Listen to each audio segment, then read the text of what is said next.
कृषि मंत्री की तरफ से बयान आया कि हम जो है कृषि जो एमएसपी है इस पर कमेटी बनाएंगे। लेकिन कमेटी बनाई, इस बयान से हमारी संतुष्टि नहीं होती, क्योंकि जो कमेटियां बनाई जाती हैं वो तो केवल किसी भी मुद्दे को जो है वो ठंडे बस्ते में डालने की एक इनकी जो आज तक नीति चली आई है, वही एक इनका एक जो लोगों के साथ एक धोखा होता है, एक फ्रॉड होता है, जिस पर हम भरोसा नहीं करते। तो वो कमेटी में आदमी कौन होंगे, किसान नेता कैसे होंगे? ऐसा ना हो कि कोई जो हमारे में से जो हमने संघर्ष किया, हमारे में से तो कोई नेता लिया ना जाए, किसान नेता कोई अपनी मर्जी के ये किसानों को उस कमेटी में डालकर या सरकार अपनी मर्जी से ही कमेटी में जो प्रक्रिया है वो करके तो ये कह दे जी कमेटी ने ये फैसला कर दिया। हमारे किसानों के ऊपर पर्चे हुए, जैसे हरियाणा की बात करें तो 45,000 से ऊपर हमारे किसान भाइयों के ऊपर हरियाणा में पर्चे हुए हैं। और इसी तरह जो हमारे एनआर भाई हैं जिन्होंने इस मोर्चे को बहुत सपोर्ट किया, उनकी इन्होंने काली सूची की है, तैयार की है। जो यहाँ पर आते हैं तो उनको वापस डिपोर्ट किया जाता है दिल्ली एयरपोर्ट से। और 2011 में इसी जो आज प्रधानमंत्री है इनकी देखरेख में भी एक कमेटी बनी थी। उस कमेटी ने क्या फैसला किया था?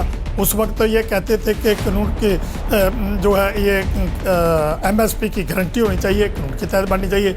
आज वही प्रधानमंत्री इससे मुकर्रा है।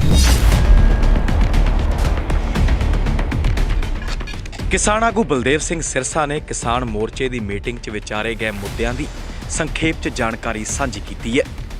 सिरसा ने केंद्रीय खेतीबाड़ी मंत्री नरेंद्र तोमर के बयान से प्रतिक्रम दिंदियां कहा कि तोमर का कहना है कि एमएसपी के मामले ते कमेटी बनाई जाएगी, पर ये कमेटियां किसी भी मुद्दे नूं ठंडे बस्ते च पाउण दी सरकार की नीति हुंदी है। असीं इस ते विश्वास नहीं रखते। जदों तक सारियां मंगां पूरीआं नहीं हुंदियां उदों तक घर वापसी नहीं करांगे। मैं बलदेव सिंह सिरसा, प्रधान BKU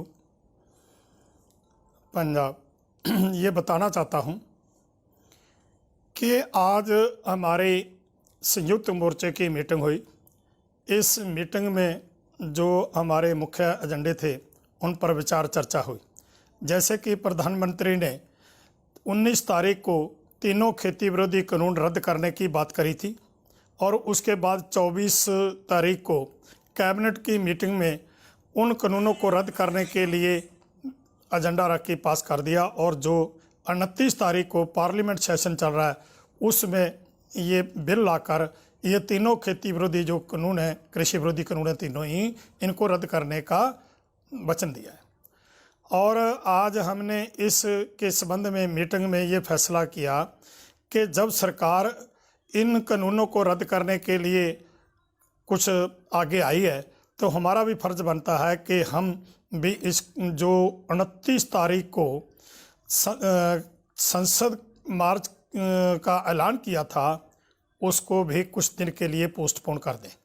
जैसे कि हमने अगली जो तारीख है वो 4 दिसंबर रख दिया है, संयुक्त मोर्चे की मीटिंग रख दी है। ये इसलिए है कि पोस्टपोन इसलिए किया है कि इन्होंने जो ये ऐलान किया रद्द करने का, तो देश के लोग ये ना सोचें कि जो किसान हैं ये अड़ियल वर्तीरा कर रहे हैं, ये समझौता नहीं करना चाहते, इसलिए हमने पोस्टपोन किया। लेकिन सरकार की तरफ से आज अभी तक जो ये कानून रद्द करने की बात करी है, वहीं पर जो हमने इनको खुला खत लिखा था कानून रद्द करने के ऐलान के बाद, हमने 6 मांगों का चार्ट भेजा था। जैसे कि सबसे पहले हमने एमएसपी की बात करी थी कि जो एमएसपी का मुद्दा है ये पूरे देश में कानून के तहत लागू की जाए। जितनी भी देश में जो भी फसल होती है उसकी एमएसपी के रेट पर जो है वो खरीदी यकीनी बनाई जाए, गारंटी शुदा हो कि जिस भी किसान ने जो भी फसल बीजी है वो, जैसे कि 23 फसलों की लिस्ट पहले बनी हुई है, उन फसलों में से जो भी फसल होती है उसकी खरीदी एमएसपी के रेट पर की जाए और जो भी उससे कम खरीदे उस पर जो है वो किस किया जाए और ताकि किसान को सही दाम मिल सके। लेकिन आज तक उसके बारे में केंद्र की तरफ से कोई ऐसा विश्वास नहीं आया। केवल आज कृषि मंत्री की तरफ से बयान आया कि हम जो है कृषि जो MSP है इस पर कमेटी बनाएंगे। लेकिन कमेटी बनाई इस बयान से हमारी संतुष्टि नहीं होती, क्योंकि जो कमेटियां बनाई जाती हैं वो तो केवल किसी भी मुद्दे को जो है वो ठंडे बस्ते में डालने की एक इनकी जो आज तक नीति चली आई है, वही एक इनका एक जो लोगों के साथ एक धोखा होता है, एक फ्रॉड होता है, जिस पर हम भरोसा नहीं करते। हम चाहते हैं कि MSP पर जिक्र कमेटी भी बनती है तो वो कमेटी में आदमी कौन होंगे, किसान नेता कैसे होंगे। ऐसा ना हो कि कोई जो हमारे में से जो हमने संघर्ष किया, हमारे में से तो कोई नेता लिया ना जाए, किसान नेता कोई अपनी मर्जी के ये किसानों को उस कमेटी में डालकर जहाँ सरकार अपनी मर्जी से ही कमेटी में जो प्रक्रिया है वो करके तो ये कह दे जी कमेटी ने ये फैसला कर दिया है। तो इससे हम ये चाहते हैं कि कमेटी में कौन से मेंबर होंगे और उसका समय कितना होगा, उसका जो अधिकार क्षेत्र है वो क्या होगा, क्या उस कमेटी की जो सिफारिशें आती है उनके ऊपर कानून बनाया जाएगा। इसलिए हमें ये पूर्ण तौर पर जो है वो हमारे से बात करके लिखती तौर पर भरोसा दिया जाए। और इसके साथ ही जो हमारे 700 से ऊपर किसान शहीद हो चुके हैं, उनकी जो घर परिवार की जो देखभाल है उसके लिए उनके मुआवजा, उनके परिवारों को नौकरी, बच्चों को नौकरी के लिए ये भी हमारी मांग थी। और जो हमारे किसानों के ऊपर पर्चे हुए, जैसे हरियाणा की बात करें तो 45,000 से ऊपर हमारे किसान भाइयों के ऊपर हरियाणा में पर्चे हुए हैं, जिनमें 307 के पर्चे भी हैं। इसी तरह दिल्ली में भी हैं और लोगों के ट्रैक्टर हैं वो थानों में खड़े हैं, वो भी जो है साथ के साथ उसका भी निपटारा किया जाए। और इसी तरह जो हमारे NR भाई हैं जिन्होंने इस मोर्चे को बहुत सपोर्ट किया, उनकी इन्होंने काली सूची की है, तैयार की है। जो यहाँ पर आते हैं तो उनको वापस डिपोर्ट किया जाता है दिल्ली एयरपोर्ट से ही, वो भी है। इसी तरह जो अजय टैनी है उसको अभी तक इन्होंने जो राज्य मंत्री है उसको बर्खास्त नहीं किया, उसको भी किया जाए। सो ये जो सारी मोर्चे के बाद है। इसी तरह जो बिजली संशोधन बिल ये ला रहे थे 2020, वो भी इन्होंने ज्यों का त्यों ही पड़ा है, उस पर भी अभी कुछ नहीं किया। जो हमारी मीटिंगें चली उनमें भरोसा तो दिया था लेकिन अभी तक कुछ नहीं किया। इस तरह हमारी जो पहले मांगे थी उन पर, और जो इस संयुक्त मोर्चे की तरफ से आंदोलन के बाद जो मांगे और बढ़ी है, हमने इसमें नई मांग कोई भी नहीं करी। सिर्फ पहली मांगे हैं जैसे तीनों खेती विरोधी कानून रद्द करने, और जो MSP है वो पूरे भारत में कानून के तहत लागू करनी, और जो पराली के संबंध में बड़ा कानून है वो, और जो बिजली शोध बिल आ रहा था ये था। और जो लोग कहते हैं कि MS की बात नहीं जोड़ दिया, अरे भाई नई बात नहीं जोड़ी गई, नई मांग नहीं है ये तो बहुत पहले मांगा जा रही है। जिसकी मिसाल है कि डॉक्टर स्वामीनाथन की रिपोर्ट वो क्यों तैयार हुई, डॉक्टर स्वामीनाथन कमीशन क्यों बनाया गया, और 2011 में इसी जो आज प्रधानमंत्री है इनकी देखरेख में भी एक कमेटी बनी थी। उस कमेटी ने क्या फैसला किया था, उस वक्त तो ये कहते थे कि कानून के जो है ये MSP की गारंटी होनी चाहिए, कानून के तहत बननी चाहिए। आज वही प्रधानमंत्री इससे मुकर है। सो ये मांग पुरानी है, पहली है, और जब हमने मोर्चा शुरू किया उससे पहले की है, ये मांग पत्र पढ़ सकते हैं। और बाकी जो आंदोलन के चलने के बाद मांगे बढ़ गई, जैसे लोगों के ऊपर केस पर्चे दर्ज किए गए, और हमारे परिवार जो शहीद हुए हैं उन पर है, जो काली सूची है।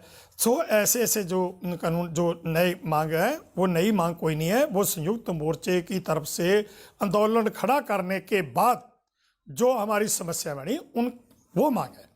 सो ये मांग पूरी करना जो है ये केंद्र की जिम्मेवारी है, क्योंकि देश के प्रधानमंत्री 19 तारीख को इस बात की वो गलती मान चुके हैं कि ये हमने जो है कानून रद्द करते हैं और देश के लोगों से माफ़ी मांगते हैं।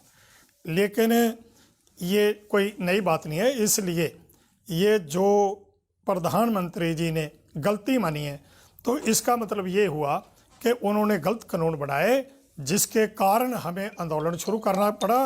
और उस आंदोलन के कारण ही जो है ये हमारे परिवार जो किसान भाई जो हमारे शहीद हुए, जहाँ लोगों पर पर्चे हुए, जेकर ये कानून गलत ना होते, हम मोर्चा ना लगाते, तो हमारे जो किसान भाई आए वो दिल्ली में गए, जहाँ और कहीं है, राजस्थान में है, पंजाब में है, जो हरियाणा में इतने पर्चे हुए हैं, ये केवल इसी आंदोलन के कारण ही हुए हैं।